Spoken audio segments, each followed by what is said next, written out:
se lève, qui a un handicap au niveau de la main ou du pied ou bien de l'œil. Mais la fébrilité relève aussi des blocages que tu peux rencontrer aujourd'hui qui émanent simplement quand tu prends le corps du Seigneur intimement.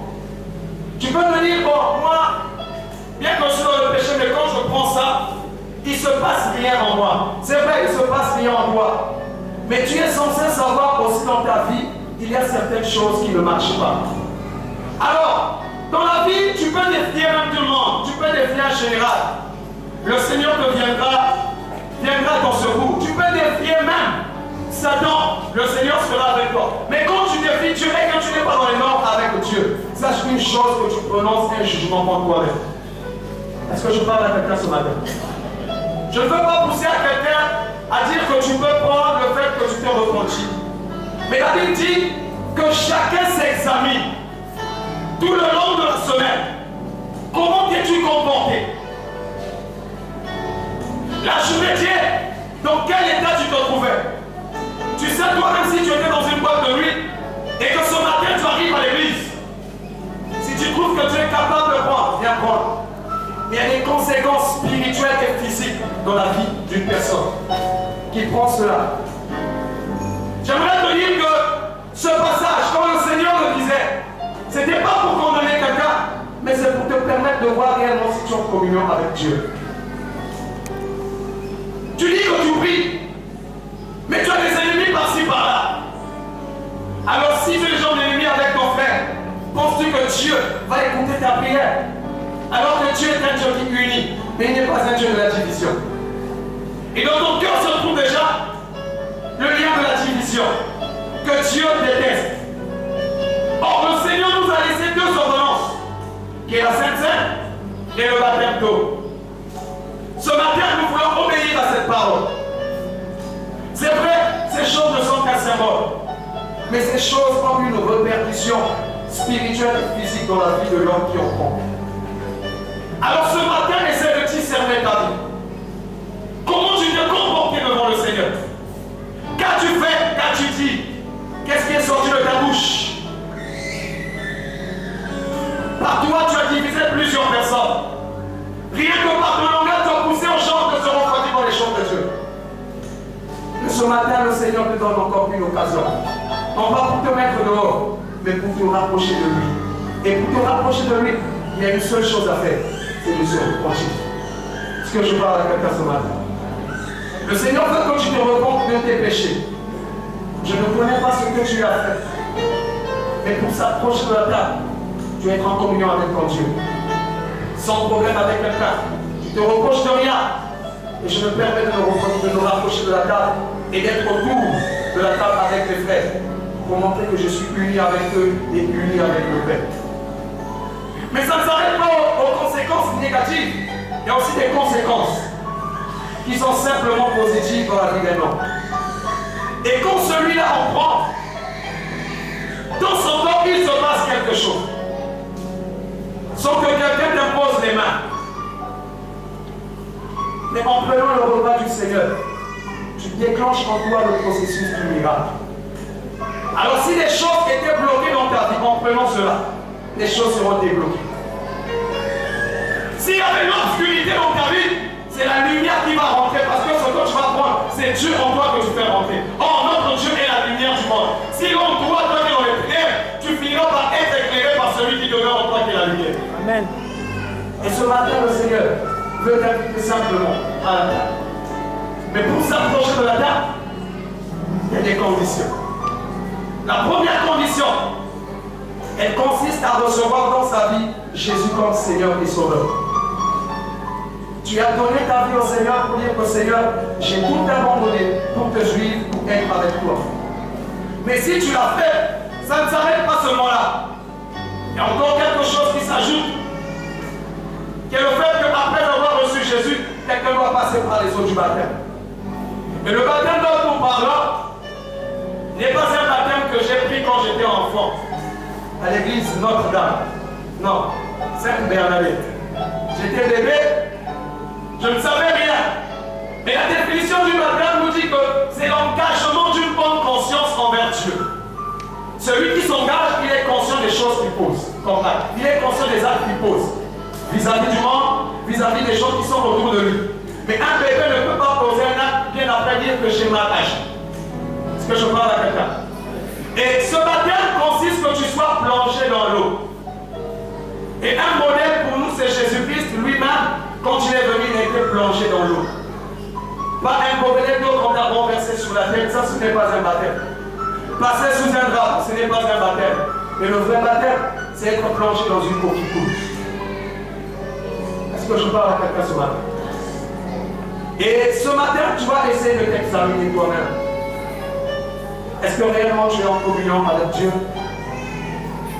Est-ce que tu es en paix avec ton frère? Nous allons prendre 2 minutes. Nous allons nous recueillir dans la présence de Dieu avant de nous présenter devant la table et prendre la Sainte Seine. Si elle veut te repentir, tu lèves ta voix. Tu demandes pardon à ton Dieu. La Bible déclare que la bouche qui parle beaucoup ne manque point de péché. Et si nous disons que nous n'avons pas de péché, nous séduisons nous-mêmes et que la vérité de Dieu n'est pas en nous. Ce matin, examine ta vie. Ne t'approche pas parce que celui avec qui nous étions ensemble s'est approché. La vie chrétienne est question de l'individualité. Si tu trouves que tu n'es pas capable, ne t'approche pas. Mais ne peux pas tout dire. Le pasteur a dit que j'ai pas pris, je suis dans le péché. C'est ta vie chrétienne. Mais les conséquences sont réelles, d'une manière positive et négative. Seigneur, nous voici ce matin dans ta présence. Seigneur, nous te demandons pardon, oh Dieu, pour toutes les fois, Seigneur. Nous sommes trouvés loin de ta face, en faisant notre propre volonté, en marchant comme bon nous semble, mon Dieu, en mettant de côté la volonté de Dieu pour notre vie. Seigneur, nous te prions ce matin de nous pardonner, Seigneur. Seigneur, purifie-nous ce matin, au nom de Jésus.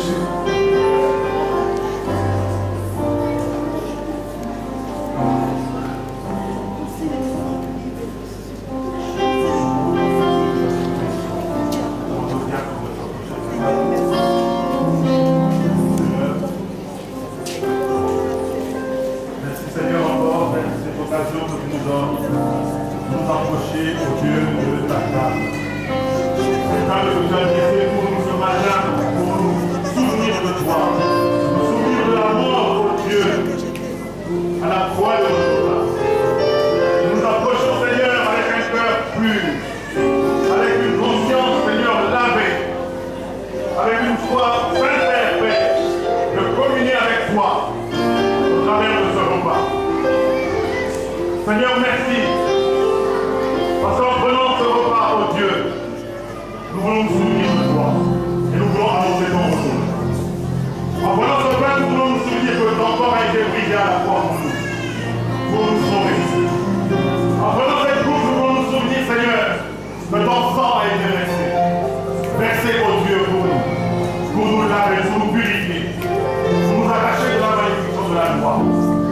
Seigneur, merci. Merci pour ce moment merveilleux. C'est une occasion grandiose que nous donnons, Seigneur. Non seulement de communier avec toi, mais aussi de communier entre nous. Seigneur, merci. Nous te bénissons. Nous bénissons, Seigneur, ce repas. Nous bénissons ce pain et cette coupe dans le nom de Jésus. Nous les déclarons sanctifiés par cette prière. Seigneur, tous qui ne confessent pas ton nom sont écartés. Et éloignés au nom de Jésus. Merci, Seigneur. Nous bénissons encore au nom de Jésus. Amen. Amen. Vous savez, nous venons à cette scène une fois par mois. Et pendant ce mois, il y a des bien-aimés qui s'engagent, qui passent par le jour du baptême. C'est là, c'est tous les samedis. Et nous avons ici une liste de 3 personnes qui avaient accepté de s'engager, de suivre Jésus-Christ en passant par le jour du baptême. Je vais les appeler, que nous puissions les honorer ce matin. C'est pour la première fois qu'ils vont communier à la table du Seigneur. J'appelle au comité exaucé. La sœur au comité exaucé. J'appelle au Seigneur.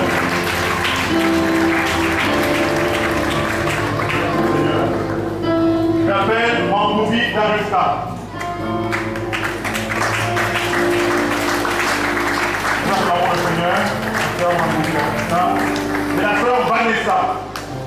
là.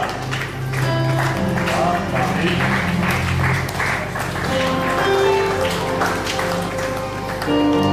Maintenant, on va timidement les parce que c'est pas qu'elle comme ça, mais le Seigneur, il a de la joie de ciel pour qu'il soit là.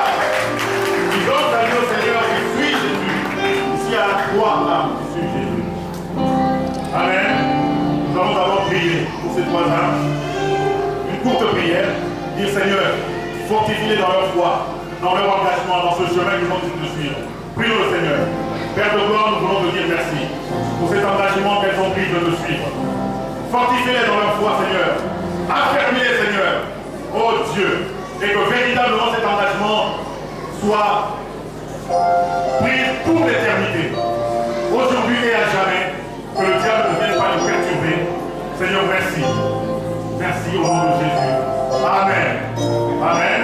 Vous allez vous approcher de la table du Seigneur. Comme on l'a dit, vous allez prendre le pain qui représente le corps du Christ et la coupe